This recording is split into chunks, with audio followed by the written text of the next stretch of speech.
Hello everyone, thank you for tuning in. I'm Alfred of Legal and Nib. Today we have Henry Lee. Hello. Hello. How are you doing? I'm doing all right. How are you? I'm very well. So I think a lot of people already know who you are, but tell us, where are we in terms of your case? The case is now before the Court of Final Appeal. Leave have been granted, and the final hearing will be heard in early October this year. Oh God, October, so it's approaching. Yes. And can you remind us what is it about? There are two cases, one in relation to public housing and the other one in relation to inheritance law. So one is in relation to specifically home ownership scheme. Okay. It is about the right of living together in a subsidized home ownership scheme flat, and also to be able to co-own the flat together with your same-sex married partner without paying a premium. So at the moment, under the current home ownership schemes, you cannot own a flat under the scheme with anyone that is not related to you legally. Yes. And the problem with the current system is that Hong Kong law doesn't recognize same-sex marriage. So your husband cannot co-own the home with you. Yes. And that's where all is started. Yes. And in relation to the inheritance part, under the intestacy rules, if same-sex relationship or marriage is not recognized under the Hong Kong law, the same-sex spouse would not be able to inherit if there is no will. Yes. So I'm technically a legal stranger to my own husband. Yes. I guess that is the argument that has been put forward in the past by the government. That is, why do we need to change the law? All you have to do is to make a will. Well, that would also apply to everybody, including heterosexual couples. Absolutely. And, well, the reality is most people in Hong Kong die without a will. Yes. For various reasons. And therefore, the law of the intestate inheritance laws is important in case the will is contested and invalidated, or in case there's no will at all. So the protection afforded to heterosexual couples should equally apply to homosexual couples, unless there's compelling reasons, and it's difficult to see why. I believe that there is a common theme within the judiciary that getting married and not getting married are fundamentally different. Yeah. Can you tell us a little bit more about what it is? Why is it so important to get married? I mean, to be honest, personally, we get married for romantic reasons. Okay. We don't think about, well, we didn't think about anyway. We didn't think about legal protection. We didn't think about life or death or public housing or inheritance. So we were 29. Yeah. We were in love. So we've been together for 5 years. We happen to be traveling to London where we can get married. Whoa. And Edgar, my husband, he studied in the UK, so he had friends and family in the UK. So it makes sense for us to, it makes sense for us to get married in Hong Kong, but we can't. We couldn't and we can't still. And therefore we decided to get married in London. But I believe that the cases, after going through two levels of the court, like High Court and the Court of Appeal, there has been a lot of authority or cases that's been cited in the past. Yeah. And the judiciary is emphasizing that when two people are not married, their relationship will not be recognized and protected by the law. It doesn't matter whether you can get married in Hong Kong or not, so long as the marriage is legal at the place that it is solemnized. And then it is recognized under the law of that place. Yep. The Hong Kong law will recognize it. It depends on the statute. Because I think the judgment so far states that the definition of marriage is confined within a couple of different sects. So yes, it is if a same-sex marriage is a marriage that is solemnized and legalized and recognized in the foreign jurisdiction. But under Hong Kong law, the word itself, only applies to heterosexual couples. So the hurdle of you don't even talk about the rest of the phrase, which is solemnized in accordance with the law in a foreign land, because if it is not even a marriage in the eyes of Hong Kong law. So that's why it becomes contentious to see the non-recognition of same-sex marriage that is entered into that enter overseas. Is it a discrimination because this is the only basis of not recognizing it is because by reason of sexual orientation. So that is the distinction that we are trying to argue. But why is it so important that to get into marriage is because, well, at least under the law, if everybody have a choice, let's assume in the UK, everybody has a choice. A straight couple and a gay couple can have a choice to choose whether to enter into a legally valid, publicly recognized, registered relationship. And then by entering into the relationship, you have certain benefits and you also have certain obligations to each other and to the state. And by entering it, it has like a special legal status. And therefore, only people who decided and who chose to enter into that relationship will be afforded that protection. That's the list of protection and list of obligations that are attached to it. But the funny thing, I suppose, when it applies to gay people, LGBT couples, is that we don't have that choice. Yep. So it becomes discrimination. It's indirect because it's not directly targeting us, but the fact that we can't choose to enter into that relationship, we are almost as closely as possible indirectly. I mean, it's an indirect discrimination, but it's so direct because you can't choose to enter into it, and by not being able to get into it, you lose everything. What prompts you and or Edgar into challenging the law in the first place? We get married for romantic reasons. Yeah. We came back. We didn't know that. We actually thought we want to get married because we were in love. We thought it would be romantic to get married ever after. Yeah, it's a very young people's mindset. We were 29. So we came back and then we started to be confronted with legal and practical problems. Edgar was living in a public subsidized flat. We need a place to stay together, live together. But because of the government's policy doesn't recognize same-sex marriage, I'm not a family member to Edgar, and therefore we couldn't stay in a place that he owned. And that's why we started to realize that getting married is not just, just a romantic idea. Having legal status and legal recognition of our relationship is important for all sorts of reasons.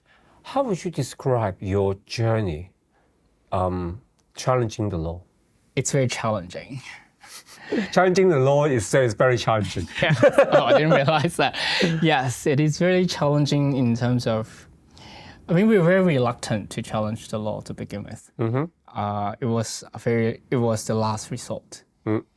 We were originally in a public rental housing unit, and we started to get complaints about us living together while I'm not a family member. We consulted a lawyer. The lawyer said, "Well, you can. It may constitute indirect discrimination, and it may be unconstitutional, and therefore you can challenge, file a JR, judicial review, and challenge the law." And we thought, no, thank you. Of course. Because, who wants to go to the court? We are local Chinese Cantonese people. We don't want to go to the police station. We don't want to go to hospitals, and the last thing we want to go is go to court. Yeah. And I'm a litigator myself, so I understand how stressful it can be for a litigant. So we don't want to do that. So what we did is we surrendered our public housing unit flat, and then buy a home ownership scheme flat from the secondary market, thinking that we were leaving all the troubles behind. And then we met our lawyers again by chance, and then the lawyer says, actually no, the same policies applies to both schemes, the PRH scheme and the HOS scheme, which is the Gongok scheme and Geok scheme, is the same. So you didn't solve the problem. Instead, you compound your problem. Now that you're not only renting, you're owning a flat with a mortgage where you can't live in your own flat. So that's why I said we're reluctantly getting into the challenge itself, because we got more and more stuck in the legal trouble. But and how about the intestacy and the inheritance provision for family independence ordinance part? It's already came quite naturally, because once we decided to surrender the flat and bought our own flat under the public subsidy scheme. Once you buy a flat, and then at the time I was the breadwinner, and then Edgar was the homemaker, only one of us is making money for the family. So if one of us passed away, and then Edgar was the one who is sole owner of our home, so it becomes a lot complicated. It's like all the life insurance problems and the fact that I cannot inherit under the current law becomes quite apparent to us, because now we are burdened with millions of dollars of debt, and then that debt may not transpire to anything, because if one of us die, and problem will arise. There's a point in time where you're thinking that definitely we need to think about what if one of us passed away, what should we do? And then of course there's one of the way to remedy the situation is to execute a will. But at that time we already started the housing judicial review. Yes, we can sort of resolve it privately by each of us executing our own will, making sure that each of us is protected. But we're also thinking that not too many people will understand they're actually in a precarious situation. And we now that we know, and then now that we started, it's almost like you already get your toe into water anyway. You may as well just go all the way in. Understood. Yeah. A lot of people are saying that legal system is the game for the rich. It's very costly to have access to the judicial system. What's your experience? I think it's very costly in all sorts of ways. It is costly emotionally, and it's also costly financially. In terms of emotion, judicial review is to challenge the public authority of the government. So by nature, it's a public policy issue. So everybody will be interested in it. And then with issues such as same-sex marriage, it's very sadly more contentious or debated within the society. So there are people who are against it, and there are people who are for it. And that creates a lot of stress, not just on our parts, not just on Edgar and me, but it also creates a lot of stress to our families, because it's almost like coming out, but it's like coming out in a very public scale. And then you're bringing your own family, because your faces will be on newspapers, on TV, and then my mom and my dad, and then Edgar's mom, their friends who see their kids' faces on the TV, and then creates a lot of questions, and then it creates a lot of conversations. Sometimes they may not be ready for it, and sometimes they have to learn to be ready for it, and that's a lot of stress. In terms of financially, there is legal aid that legal aid department provide legal aid for cases like this, but legal aid is not free. So there is a means test and there's a merits test. And for LGBT judicial review cases, because now we have a line of case law supporting that Hong Kong do recognize same-sex marriage for certain purposes, and therefore merits test is relatively easier nowadays to pass. But for means test, it depends on the applicants. So it look at your financial resources, your income, your assets, and then part of your income and assets will be contributing to the cases. So it's not entirely. It is great to have legal aid, because I mean, if without legal aid, we're talking about millions of dollars. But even with legal aid, there is still cost to make sure that the cases can be running. Do you have any tips for anyone who intend to embark upon this heroic journey and to challenge the law? I wouldn't wish it on my worst enemy, really. I mean, I do know that there are applicants who are heroic in the sense that they do take upon himself to challenge it, not just for himself, or even not for himself at all, to challenge it for public interests. And And kudos to them. I'm not sure how exactly that can be done. But for us, if people, because by not recognizing your relationship, I'm sure there are more and more Hong Kong people who are born here, raised here, or people who just moved to Hong Kong. They are in same-sex relationship, and some of them are in same-sex marriage. And at times, it is not, well, at least my own experience is that we don't chase after a JR. It's just that you are facing life problems. Like, for example, you're in a hospital, when you're in a morgue. It's at the very beginning, it was quite lucky. We were actually purchasing a house, a flat. And then it's just, we can't live, it's just, we have a flat. It's a happy occasion. But there are many occasions where you're confronted with life.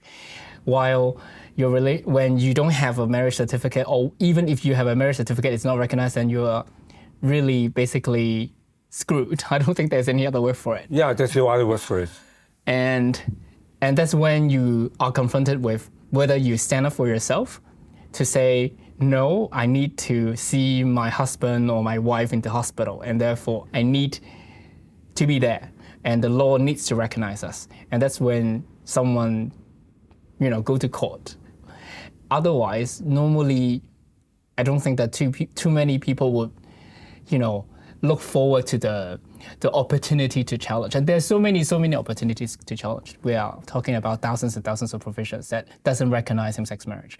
But it's only when it becomes so desperate, well, at least in my experience anyway, we were desperate. We were in a house, we can live together. We're getting complaints. We are stuck with a mortgage. If we don't solve it, there is a chance that the complaint may materialize, may be accepted, and then I'll be kicked out. So we don't want that. And that's only when we decided to go to court. And that's what I always say as well. Those who are in same-sex marriage should not be subject to such sort of legal challenge. All they wanted was just live a normal life. Yeah. And that is a point that I want to make for those who can enjoy the relatively equal treatment compared with the past when they're in a same-sex marriage. Those equality didn't come easily. There were a lot of challenges that a lot of people as brave as you are willing to come forward and challenge the law that get us so far to now. I hope that they can cherish it and they can really take advantage and build a happy life for themselves. Yeah. I think I was one of those ignorant people who didn't realize that so much work had been done before me, and then it was only a point that work that we can continue on doing more. And then also, I was also one of those ignorant people who doesn't really understand that, getting married is actually a privilege. And then the privilege comes with obligations and rights and benefits, but those benefits and rights and obligations are also fought. We fought so hard for it. So of course, not everybody should or want to get into a same-sex marriage. But for those who wanted to do it or who are thinking about it, the fact that you can think about it is it is a lot of work behind it. Indeed, and the fact that same-sex marriage requires protection are not things that people would consider when they are getting married. It's only when they are getting divorced that they realize that actually they need the legal protection. And this is the things that is not afforded under the law at present. In particular, when I've met so many people who said the last thing they want is to be stuck in a relationship that is no longer there. I guess there are still a lot for the law to improve in future. It's a very serious subject, but at the same time, I hope that a lot of people will find this thought-provoking. Thank you very much for today, and thank you for tuning in.